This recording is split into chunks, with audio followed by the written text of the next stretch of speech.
આજે રામની રથયાત્રા નીકળી હતી, આખું સાવરકુંડલા રામમય બન્યું, શું કહેશો? હું એમ માનું છું કે આજે સાવરકુંડલા રામમય ન બને તો ક્યારેય ન બની શકે. 500 વર્ષ પછી ભગવાન રામ એના મંદિર, એની પ્રાણ પ્રતિષ્ઠા મહોત્સવ 5 સૈકાઓ પછી, 50 દાયકા પછી, 25 પેઢીના બલિદાન પછી થઈ રહી છે.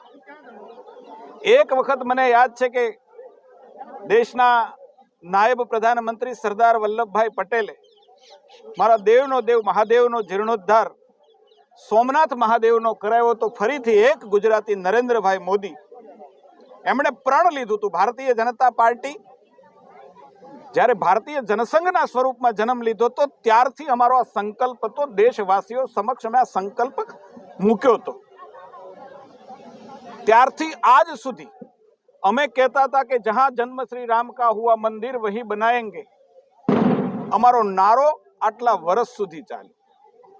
દેશના યશસ્વી પ્રધાનમંત્રી, એક ગુજરાતી તરીકે આપણને ગૌરવ થાય કે દેશના પ્રધાનમંત્રી બન્યા, રામ મંદિર બનાવવાનો માર્ગ મોકળો થયો. માનની સુપ્રીમ કોર્ટની અંદર જે પ્રકારના પુરાવો રજૂ કરવાના હતા, ભારત સરકારે નરેન્દ્રભાઈની આગેવાનીમાં પુરાવા રજૂ કર્યા. દેશની સુપ્રીમ કોર્ટે રામ મંદિરનો માર્ગ મોકળો કર્યો અને મને આનંદ થાય છે કે દેશના તમામ ધર્મના લોકોએ એને સ્વીકાર્યો. આ ભારત, એની પરંપરા અને ભારતના ગૌરવ, ભારતની એકતાનું આ સૌથી મોટું પ્રતીક છે.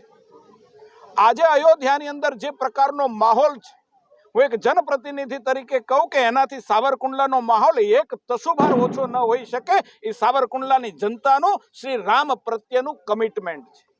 હું અભિનંદન આપું આજની રેલી માટેના સ્વામિનારાયણ ગુરુકુળ સાવરકુંડલાને, જેણે આગેવાની લીધી. સાવરકુંડલાની તમામ જ્ઞાતિ જાતિના લોકો, તમામ શૈક્ષણિક સંસ્થાઓ, તમામ વિવિધ વેપારી અને એસોસિએશનોએ આ યાત્રાની અંદર સહભાગી બન્યા, આ ભવ્ય યાત્રાના સાક્ષી બન્યા. 1000 મીટરની રામની ધજા આજની યાત્રાનું આકર્ષણનું કેન્દ્ર બની. ગુરુકુળના પટનાંગણની અંદર બાળકોએ પોતાની કૃતિ રજૂ કરીને શ્રી રામ પોતાની બેસી, પોતે ઉભા રહી અને શ્રી રામનું દ્રશ્ય ત્યાં ખડું કર્યું.